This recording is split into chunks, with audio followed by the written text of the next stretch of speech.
Hey guys, tonight we begin with something gritty, grand, and absolutely unforgiving.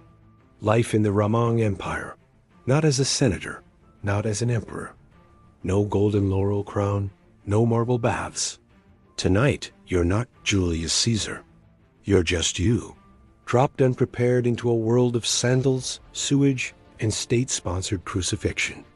So before you get comfortable, take a moment to like the video and subscribe, but only if you genuinely enjoy what I do here. And let me know in the comments where you tuning in from and what time it is for you. It's always fascinating to see who's joining us from around the world. Now dim the lights, maybe turn on a fan for that soft background hum, and let's ease into tonight's journey together. You open your eyes to the distant sounds of clucking chickens and a baby softly crying somewhere nearby. Congratulations, you've just woken up in a Roman insula, the ancient equivalent of an apartment complex. Picture a towering, fragile stack of homes, held together with time-worn wood, whispered prayers, and structural guesses. Chances are you're on the third or fourth floor, not ideal. The higher you live, the thinner the walls, and the greater the risk that someone's spilled olive oil might come dripping through your ceiling. Your small room feels more like a cupboard, stone walls that shiver in winter and sweat in the heat. No true window, just a gap in the wall that lets in the outside world.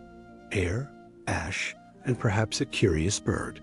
Your mattress is made of straw, scattered with the smallest of unwanted guests. The blanket smells faintly of damp wool, with memories you'd rather not unpack. There's no table, no decor, and certainly no place to cook. A single spark could ignite the building, and the concept of fire safety hasn't quite been born yet. Your worldly possessions include a clay cup, a worn tunic, and maybe a comb if fortune has smiled gently upon you. A chamber pot sits in the corner, a quiet but ever-present reminder that there is no toilet here.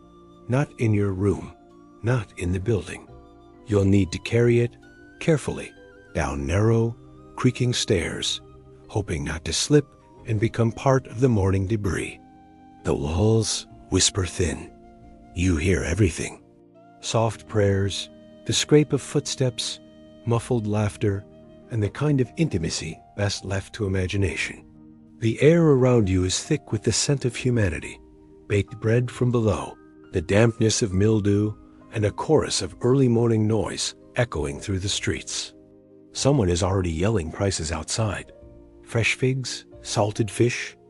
A centurion's voice barks through the distance, commanding someone whose day is off to a far rougher start than yours. And you haven't even left the room yet. The dust in the air might carry a trace of lead, the remnants of Rome's most refined plumbing. This is your world. Not of palaces and arenas, but of cracked stone, modest hopes, and cautious mornings.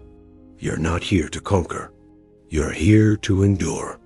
Now that you've survived the climb down the crooked stairs of your insula, it's time to address the second most urgent matter of the morning, your bladder. To impress a visiting prefect? So yes, you work or you die trying. Rome may be eternal, but your back won't be. You've made it through the morning without fainting or being flogged. Now, it's time to step into the streets. A winding, crowded gauntlet that feels like it was designed by someone with a deep grudge against cleanliness and personal space. Picture it, the midday sun overhead, the city buzzing, and the street alive. Not in a poetic, charming way, but in the literal sense. Rats and flies, stray dogs and livestock. Beggars calling out, merchants shouting in 6 different languages, children darting between feet and thieves offering help while slipping coins from your pouch. It's a bit like Times Square. If Times Square had no plumbing and everyone was dragging a goat, let's talk about the roads. Roman infrastructure was brilliant, straight, solid, and masterfully built, and almost always covered in a stew of spilled wine. Animal waste, human runoff, and the lingering remnants of last night's fermented fish sauce. The center of the street acts as an open sewer. Miss a step, and your sandal might be baptized in the murky river of public life. Carts thunder past with no warning, no rules, and absolutely no patience. In theory, Heavy wagons are banned during daylight hours. In practice, that means they race through at night. Fast, loud, and reckless. Chariots on a deadline. If the wheels don't catch you, someone's basket, elbow, or a fishmonger's fury might. The air itself is thick, filled with smoke from fires, incense from nearby temples, and the ever-present breath of the city's public toilets. Sometimes dead animals are just left. A fallen dog in the forum might get a cloth thrown over it. Maybe there's more spontaneous fistfights, temple protests, or surprise parades. Trumpet fanfare screeches down the street, and you're stuck, covering your ears and trying not to get pulled into a mob. The Roman street is alive and always ready to turn against you. Slip on a fig, get clipped by a cart, or offend someone's exotic pet monkey, when your day might end faster than Caesar on the Ides of March, and all you wanted were lentils. You're hot, dusty, and dreaming of cool water. Thankfully, you live in Rome, a city crowned by its aqueducts, miraculous channels of clean water flowing from the hills to the heart of the empire. The bad news, that water doesn't care about you, unless you live in a fancy domus with a private fountain. You're sharing it with thousands of your closest sneezing, coughing, rarely washing neighbors. The fountains are public.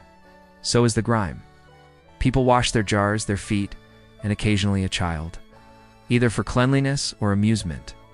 Hygiene at this level is a form of optimism. If you want a real wash, you head to the thermi, the public baths, open to all and used by everyone. Sounds refined, right? But here's the reality. The water flows from pool to pool, often murky, always shared, never filtered. There's no soap, there's no chlorine. There's plenty of conversation, though.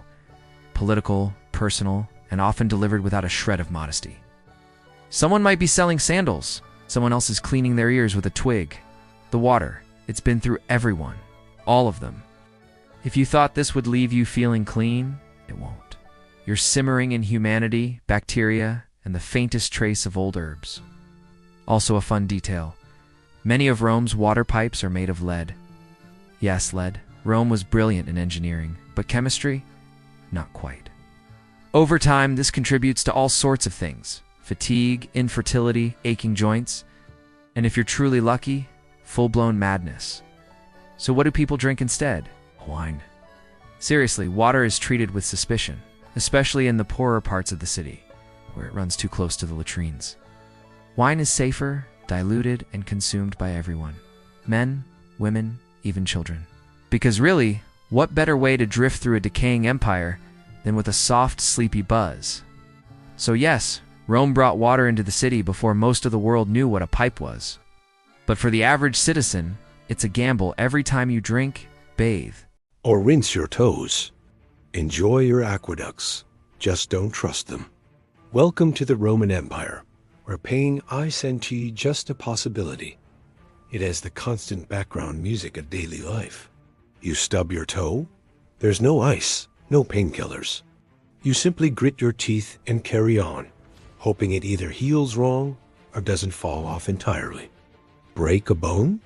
Wrap it in something vaguely clean and try not to move. Get a splinter? Good luck. That's often how infections start and how you might quietly disappear. Roman society doesn't do comfort. There are no padded chairs, no ergonomic anything, and absolutely no concept of taking it easy. If you're a laborer, you're lifting stones with a hernia and a half-hearted prayer. If you're a soldier, you march 20 miles a day on bloodied feet, possibly with a scorpion bite as a bonus. And if you're a woman in labor, well, welcome to agony. Your midwife might offer a chant or a whispered blessing, but that's about it. Every part of your body is one misstep away from becoming either an open wound or a cautionary tale. Unless you live next to a well-staffed temple, your best option is to smear on a homemade salve, breathe in some herbal smoke, or simply ignore the problem and hope it doesn't outlive you. Anesthesia doesn't exist. Surgery happens while you reawake, gripping a block of wood while someone cuts you with a blade that's seen more rust and precision. Dislocated shoulder? That's Marcus's specialty.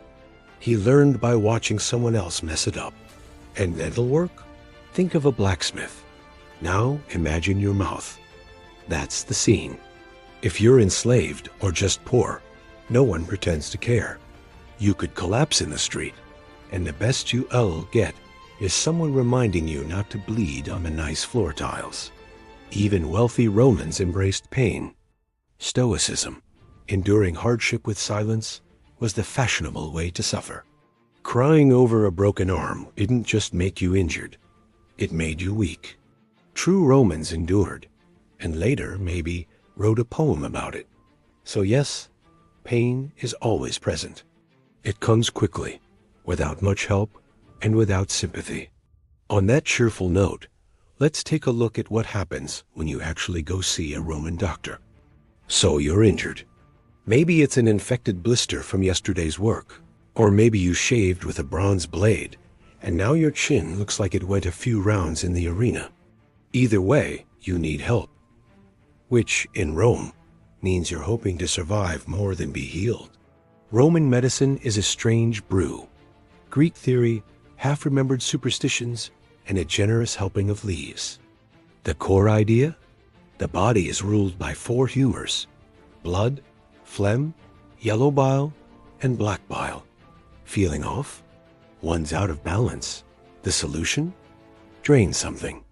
So your doctor, who might also be your barber, reaches for either a leech or a blade, because bloodletting is the go-to remedy for everything, from headaches to heartbreak. Coughing? Let's open a vein. Feeling down? We'll just bleed out a little sadness. Surgery? Oh yes, it exists. Roman surgeons had tools: scalpels, bone saws, forceps. What they didn't have was anesthesia. You stay fully awake, gripping a table as someone digs around inside you with the confidence of a man who once read half a scroll. Antiseptics? Not quite. Wine or vinegar might be used to rinse a wound. It helps, but it also burns like divine punishment. Infection is expected. So is death. Prescriptions range wildly. Honey, garlic, crushed beetles. Maybe a paste of ash, herbs, and just the right type of animal dung. And if all else fails, you're told to sleep in a temple and pray to Asclepius. Maybe the gods will whisper a cure in your dreams. If not, your doctor shrugs, your family lights a candle, and your neighbors start whispering about what kind of omen your death might be. It is not that Romans didn't take care. They just hadn't quite figured out what healed and what killed you slightly faster. So the next time you sneeze, be thankful for antibiotics and for living in a world where healing doesn't usually start with blood loss. After a long day of sweating, bleeding, and dodging carts, you're starving time for dinner, as then. Romans called it cena. Just don't expect anything remotely comforting. Let's start with what's not on the table. No pizza, no pasta, no tomatoes. No potatoes, no chocolate, no sugar, and absolutely no coffee. None of those things have been discovered or brought to the empire yet. This isn't Italian cuisine. This is pre-Italy. It's survival. That happens to be edible. You settle down with a wooden bowl of something vaguely warm and definitively brown. It's probably pulse, a porridge made from spelt, beans, or lentils. It tastes like wet gravel with a hint of herb, if fortune's on your side. If not, just the gravel. Protein? Only if you caught it, trapped it, or fished it out of a muddy stream yourself. Meat is expensive, and even when available, it's often past its prime. Roman cooking didn't have refrigeration, so meat preservation meant heavy salt, smoke, or soaking it in garum, a fermented fish sauce that smells like low tide and emotional damage. If it's a festive night, you might get some boiled vegetables, hard cheese, or a shriveled fig. The rich, of course, dine differently. Roasted flamingo, honey-glazed dormice, jellyfish in vinegar. Dishes meant less for pleasure and more to say, I'm important, and I've given up on joy. Your wine is diluted, always. Drinking it straight is seen as barbaric. But the water it's mixed with, likely pulled from the same source the neighborhood latrines flow into. So really, you're just choosing how fast you want your stomach to rebel. Dessert? Perhaps some dried fruit. Maybe a few nuts. Or maybe you're fasting because it's a feast day for a god who disapproves of indulgence. You're definitely not ending your night with tiramisu. There are no napkins. You might wipe your hands on a cloth shared with 10 other diners ... or more likely, on your tunic, and just pretend it's clean. By the time your bowl is empty, your stomach is full, but not exactly happy. Your breath smells like garlic, wine, and a dash of regret. But you're fed. Now all you have to do is survive the Roman nightlife. And trust me, that's not a relaxing stroll. After a long day of grime, labor, and fermented fish sauce, you might be craving something light to lift your spirits. Some kind of gentle diversion. Well, good news. You're in Rome, the capital of constant stimulation. Bad news? Most of it is terrifying. Let's start with the main event, the Colosseum. It's a marvel of engineering, a towering icon of civilization, and also where your soul quietly gives up. Here, crowds cheer as men stab one another for entertainment. Wild animals are let loose on prisoners. And sometimes, for a bit of flair, the emperor stages full-scale naval battles with real water, real ships, and real drowning. It's free to attend, which sounds generous ... until you realize the whole point is to keep the masses distracted while the Senate slips through new taxes and claims new provinces. You sit shoulder to shoulder with thousands of sweaty strangers, all roaring approval as a man loses a leg. Public executions, dramatic flourishes, blood sprayed across sand. You clap because everyone else is clapping. Not into that? Maybe the amphitheater is more your pace. A Roman tragedy unfolds, written in Latin you barely follow. Or maybe a farce, where the punchline involves someone making extremely questionable gestures with a sausage. Subtle, it is not. Feeling adventurous? Try the Circus Maximus. Chariot races. High speed, high risk, high volume carnage. No guardrails. No safety measures. Just hooves, wheels, crashes, and crowds screaming for blood and bets. Don't cheer for the wrong team, unless you enjoy the feeling of being chased through alleyways. Or just walk the streets. There's always something. Fire breathers, acrobats, flute players, pickpockets, philosophers screaming about fate to no one in particular. If you don't like the current performance, wait 5 minutes. A new one will begin. Or a new riot. Behind it all, there's a strange brilliance. Rome doesn't just entertain, it overwhelms. It bombards you with wonder until you forget how hard everything is. It turns spectacle into anesthesia, and if that doesn't work, there's always more wine.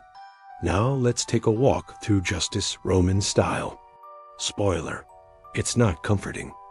You've made it through a day of work, a bowl of suspicious porridge, and a gladiator getting impaled for fun. You might think, just maybe, the worst is over. As long as you behave, the law will protect you, right? That's adorable. In Rome, the law isn't protection. It's a reminder that you are small, replaceable, and that mercy is luxury. Reserved for statues of emperors. First off, legal status matters. If you're a citizen, you technically have rights. In theory, you can't be flogged in public ... unless someone important loses their temper.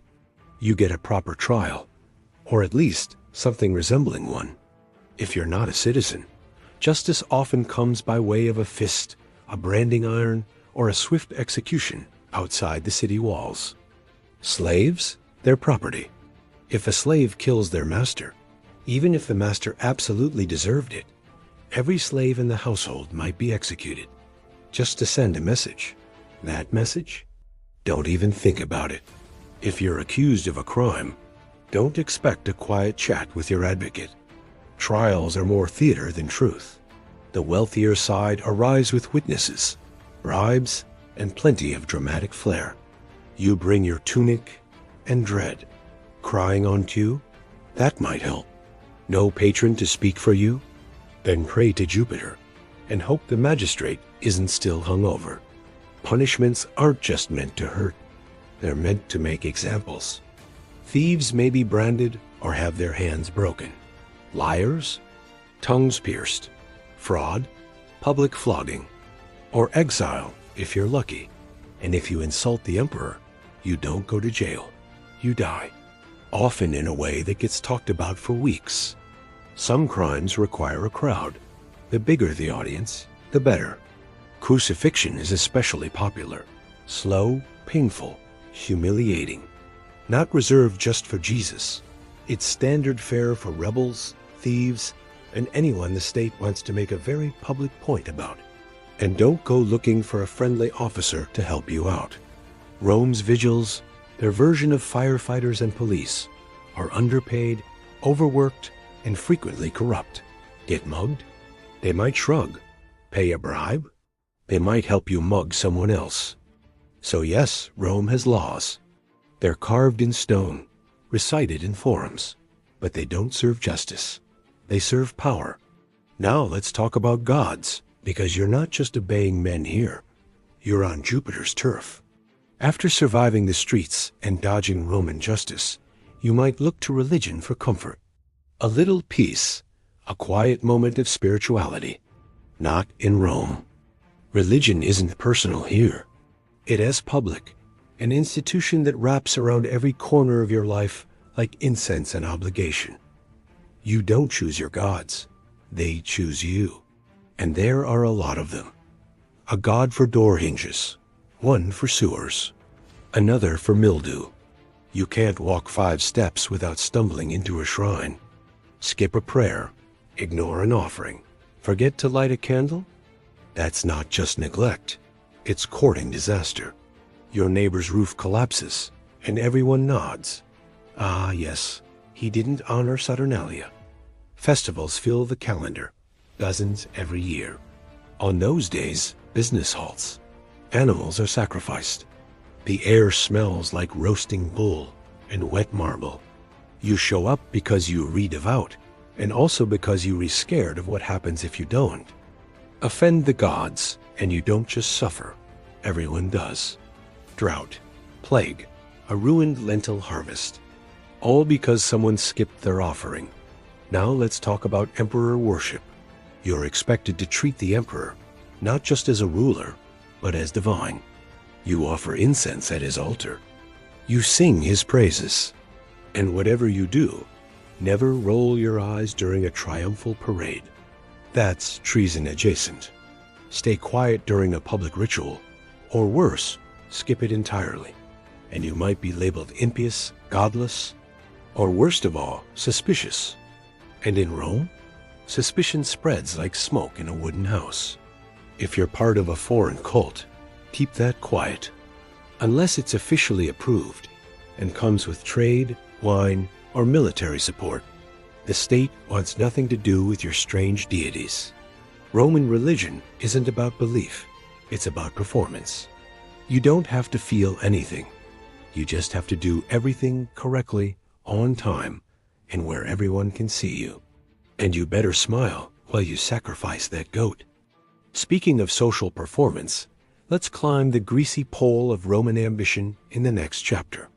You've bowed to the gods, avoided a lawsuit, and survived a public bath without contracting something mythical.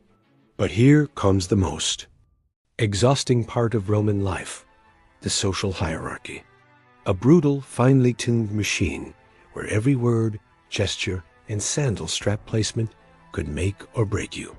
Roman society is a ladder, but it's slick with oil and lined with daggers. At the top are the senators, old money, purple-striped togas, and estates so vast they practically need their own zip code. Below them, the equestrians, Rome's wealthy business class. Then come the plebeians, the struggling middle and lower classes. Beneath that, freedmen, slaves, foreigners, and the poor soul who once accidentally insulted a statue of Augustus. Want to climb up? You will need a patron, a powerful figure who protects you in exchange for a lifetime of loyalty, favors, errands, and the occasional vote. It's like having a boss, godfather, and landlord in one charmingly superior package. Each morning, you visit their home for the salutatio, the daily ritual of sucking up. You stand in line, compliment his hair, praise his son's toga, and ask for a favor: food, money, a recommendation. If you're lucky, he throws you a coin and lets you carry his litter through the forum. Congratulations, you're now connected. And now, every move you make is watched. Your clothes must be clean. Not stylish, just clean. Your speech proper. Your friends carefully selected. And whatever you do, don't show ambition. That makes people nervous. Rise too fast, and others will gather to drag you back down, socially or literally. Networking is war. Gossip is currency. One careless comment at a banquet can end your reputation. The right marriage can save your entire lineage. But don't confuse that with romance. Love is for poets. Rome marries for estates and political ties. Even if you manage to rise, don't get comfortable. One missed ritual, one failed harvest, one jealous rival, and it's over. You won't even hear the dagger coming. Now the sun is setting. Surely things calm down at night, right? Not in Rome. The sun dips below the rooftops, and for one brief moment you think, maybe now, finally, I can rest. But Roman nightfall doesn't bring peace. It brings danger. Let's start with light, or the lack of it. Unless you're wealthy enough to burn oil lamps all night, you rely on moonlight, memory, and blind luck to get around. Trip and fall? No one helps. They might just take your sandals. The vigils Rome's version of police and firefighters are meant to patrol the streets, stop crimes, and put out fires. In practice, they're tired, underpaid, and often more interested in finding a place to nap. Some are brave, most are bribable, and all of them are outnumbered. Criminals know this. Muggers, pickpockets, and the occasional bored ex-gladiator roam the alleys. Walking alone at night, you're an opportunity. It doesn't matter who you are. Unless you're fast, armed, or invisible, you're in danger. Then there's fire, Rome's worst fear after dark. The insulae, those tall, creaky wooden apartments, are made of timber, clay, and wishful thinking. Cooking at night is technically illegal because of fire risk, but that rarely stops a hungry tenant.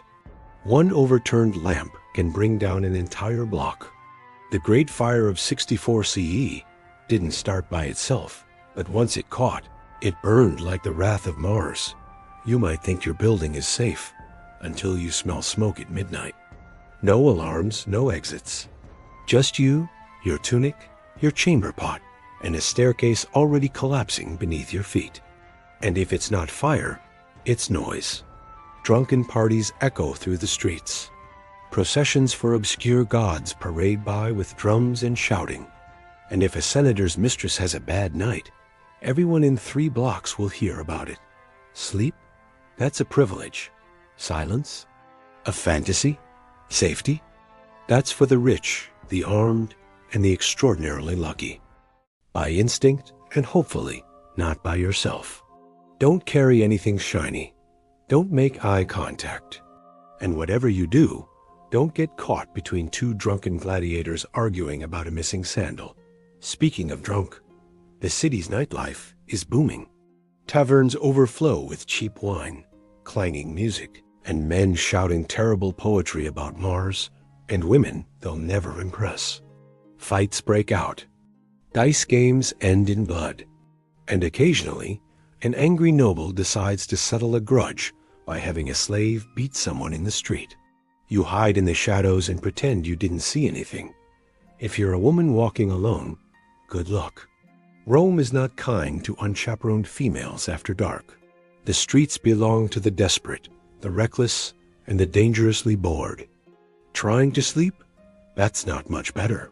Your insula creaks like it's thinking about collapsing.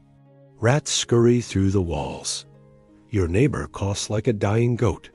Somewhere nearby, someone is screaming, either from passion, murder, or both. You press your face into a sweaty pillow and pray to Mercury for silence. But there is no silence in Rome. Not for you. Because in the Roman Empire, even the darkness is loud. And when dawn comes, you'll have to do it all again. You woke up in a crumbling insula, survived public toilets, chariot traffic, gladiator gore, lead poisoning, leeches, religious festivals, burning rooftops, and half-cooked lentils soaked in fermented fish sauce. You bowed to gods you don't understand, obeyed laws that don't protect you, slept through riots, rats, and the occasional public decapitation. You're dirty, tired, possibly infected, and emotionally scarred by the communal sponge. And it's only been one day. Would you last another? Honestly, no, you wouldn't. Most modern humans, with our air conditioning, antibiotics, and 5-minute grocery delivery, would crumble by lunchtime. You'd give up before the second round of garum. And yet, the Romans did it, for centuries. Because here's the maddening, magnificent thing. In the middle of all this filth, brutality, and noise, Rome worked, somehow. They built cities, roads, aqueducts, libraries, temples, amphitheaters. They expanded their empire across continents. They wrote laws, developed philosophy, mapped stars, performed surgery. They invented concrete that still holds up better than most modern buildings. They created systems that shaped Europe and beyond for 2,000 years. Latin became the root of half the languages we speak today. Their architecture inspired cathedrals, parliaments, and college campuses. Their politics, republics, senates, veto power, still echo in modern democracies. But it came at a cost. Not for the emperors, not for the marble-bathed elite. For the average Roman, daily life was a hard-fought grind. And still, they endured. They adapted. They didn't have a choice, because Rome wasn't made of gold. It was made of sweat, fear, ambition, and survival. Layer by layer, person by person, century by bloody century. And that's why it lasted? You'd be begging for modern plumbing and antihistamines by mid-afternoon. You'd trade your entire denarii pouch for a hot shower and a chair with a back. And that's okay. You don't need to survive ancient Rome. You just need to understand it. And maybe, just maybe, appreciate that someone, somewhere, once walked those same filthy streets and helped build the empire so you could sit here today, clean, safe, and mildly horrified. Imagine being a Parthian princess in the 2nd century BCE. You've got royal blood in your veins. A name fit for legend, Rodogune. And more importantly, you live in a world where your family spends more time fighting rebels than hosting dinner parties. Rodogune wasn't born into pearls and peace. She was born into grit, horses, and the constant threat that someone might poison your dates. Her father, Mithridates II, wasn't some idle king. He was the one who expanded Parthia from a dusty-fringed kingdom into a force powerful enough to spar with Rome. But expansion comes with problems, namely rebellions, betrayals, and those neighbors. But Rodogune didn't waver. Her military instincts held fast, her resolve never cracked, and over time, step by dusty step, she reclaimed what had been taken. When the rebellion finally broke, when the rebel banners fell and the gates were silent again, she kept her vow. Some say she bathed in the Euphrates. Others whisper she cut the matted ends with a ceremonial blade as soldiers wept in quiet respect. Whatever the truth, her hair was finally washed crowned, not with jewels, but with something rarer, victory, not the easy kind. The kind that is earned in long campaigns and sleepless nights. Rodogune faded from the records as quietly as she rose, but the image of her dust in her hair, Grit in her voice, steel in her posture, lingers like a legend you only half remember. And maybe that's enough, because history isn't always about emperors or marble or the loudest voices. Sometimes it's about a single figure tired, determined, and tangled in their own oath, doing what must be done. And that's where we leave her, in the hush after battle, where the wind has stilled, where the fires are low, and the empire, for once, sleeps. Close your eyes now. Let the torches of ancient roads flicker into nothing. Let the dust settle over silent fields. Let the echoes of hoofbeats and oaths dissolve into dreams. You've walked far enough for one night. The past is still here, quiet, patient, always waiting. But for now, rest. You're safe. You're warm. And Rome, even Rome, has gone still. Good night.